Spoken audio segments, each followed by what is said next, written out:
给你们看看调教好的土象男是怎么样子的。来亲一个。不能亲。为什么不能亲？因为这个亮晶晶的这是纯柚。纯柚亮晶晶不能亲是吧？那你摸摸头吧。也不能摸头。为什么？因为刚洗了头，摸会头油。那你抱我一下吧。你这是搂我，不是抱我啊！你两只手抱我呀。不能抱。为什么？因為抱的話，你的粉底液會蹭到衣服，會把我的妝蹭花是嗎？Excellent。各位網友，唔知你哋有冇發現一個好奇妙嘅現象？男人一唔拍拖，突然之間唔單止捨得食、捨得玩，去洗腳、揼骨，眼都唔眨，甚至連存摺入面嘅數字都神奇地止跌回升。呢種感覺簡直好似終止咗一份持續虧損嘅高風險合約，成個人卸低咗重擔一樣。前一排有個友失戀，一個人去食飯，影咗張相發朋友圈，結果你估會點？幾十個男仔喺下面留言，冇一個人安慰佢失戀，全部都在講記得加多隻蛋，兄弟唔好慳，對自己好啲，下次直接加雞髀。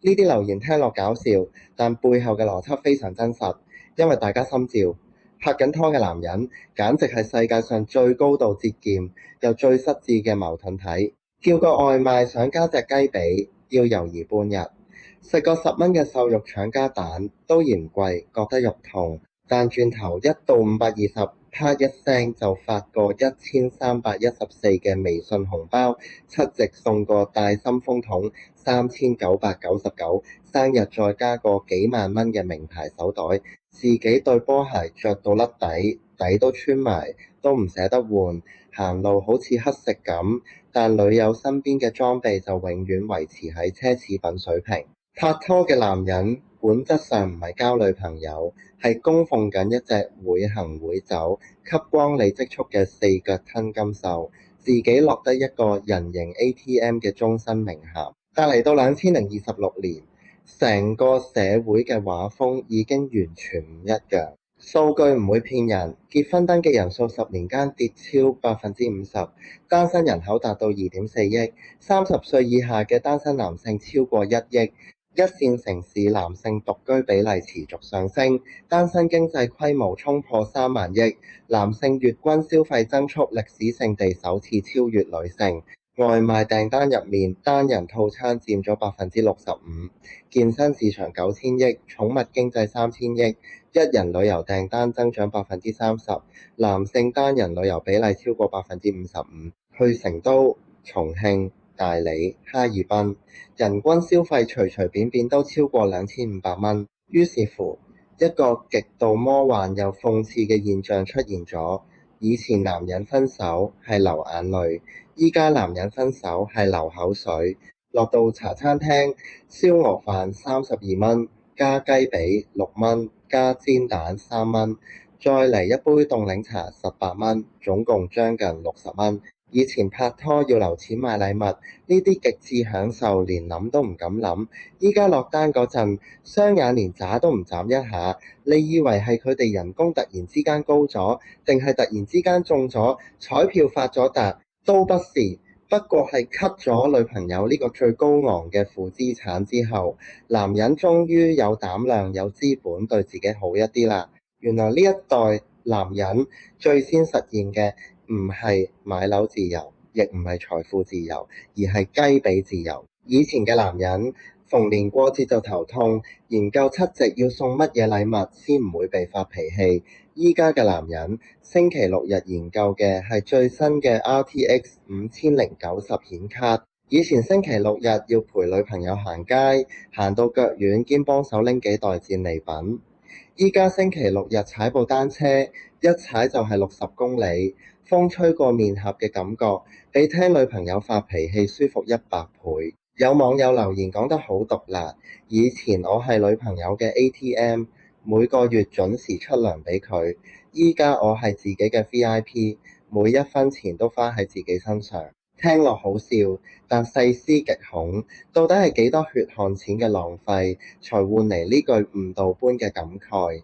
講個真實例子，廣州有個打工仔，月薪18000，喺外人眼中係高薪族，但拍拖嗰陣，每個月固定嘅戀愛維護費就要4-5千，平時奶茶、睇戲、食放題、短途旅遊，樣樣都係佢掏腰包。最離譜嘅一個月，節日加週年紀念，一下子使咗12,000。阿輝自己平時喺公司食乜？食最便宜嘅慶好飯，10蚊8蚊落肚就算。結果分手之後，短短半年時間，阿輝存咗3萬蚊。佢做咗乜嘢？第一時間買咗 PS5，換咗新款 iPhone 17 Pro Max， 報咗1年健身會籍，仲開咗一張 VVIP 按摩汗蒸會員卡。佢恍然大悟，原來唔係自己賺得少，係以前一直養緊一個吸血鬼。中國青年報做過調查，超過60%年輕人表示戀愛支出佔收入嘅30%以上。換句話講，月入1萬，每個自我蒸發3000蚊。呢啲仲未算節假日嘅額外炸彈。深圳有一位金融從業者更加透露，拍拖期間每個平均支出超過6000蚊，大部分都係無意義嘅節日消費同儀式感禮物。所以分手之後，唔少男人突然之間發現一個驚天秘密，原來自己一直都唔窮，只係一直將自己放到最低優先級，將所有資源拿去填補另一個人嘅消費慾望。以前對 Air Force One 着到甩底都唔捨得換，依家一次過買2對。以前去按摩洗腳覺得係奢侈，依家一個星期去4次。男人終於明白，人生唔係得責任同埋討好別人，仲有你自己。更加深層嘅變化係消費邏輯嘅徹底扭轉。以前男人消費買名牌、請食飯，買嘅係社交價值，係想喺女人面前證明我有能力養你。而家男人消費買嘅係純粹嘅情緒價值。中國遊戲市場規模突破3400億，男性玩家超過70%，平均一位核心玩家年消費3000到5000蚊。影音平台男性會員比例升到58%，高端騎行市場突破3000億，露營經濟超過2000億，釣魚愛好者超過1.4億人。有人笑男人幼稚，幾十歲人仲打機、釣魚、踩單車，但呢班男人比任何人都清醒，掏幾千蚊買張顯卡或者釣魚竿，佢可以陪你幾年，俾你實打實嘅快樂。但掏幾千蚊買個手袋俾女朋友，換嚟嘅可能只係一句算你識做，甚至過2日又嫌你陪佢唔夠。呢種極低嘅投資回報率，男人終於識得算賬啦。有網友講過一句話，引起無數人共鳴。以前覺得男人唔應該對自己太好，要省吃儉用去承擔責任。後嚟先發現，一個連自己都唔愛，任由自己被經濟榨乾嘅人，根本冇能力去愛其他人。年紀越大越明白，以前以為苦了自己，供奉女朋友係成熟，係責任感。後嚟先知道，識得照顧自己，懂得拒絕無底洞一樣嘅負資產，先係真正嘅成熟。工作壓力咁大，要面對裁員、降薪，甚至仲要供樓、供車，照顧父母。如果連食餐飯加隻雞髀，買個玩具俾自己都唔捨得，但你每日辛苦工作，受盡委屈，到底係為咗乜嘢？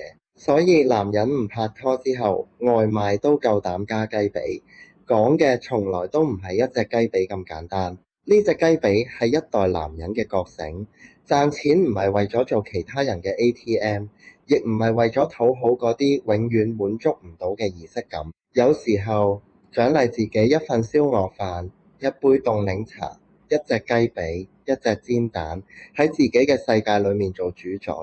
呢啲先係成年男人最真實、最實在、最穩陣嘅幸福。唔知大家又點睇？你覺得拍拖到底係甜蜜嘅投資，定係無底嘅經濟負擔？歡迎喺下面留言話我知。本期節目講到呢度，我哋下期再見。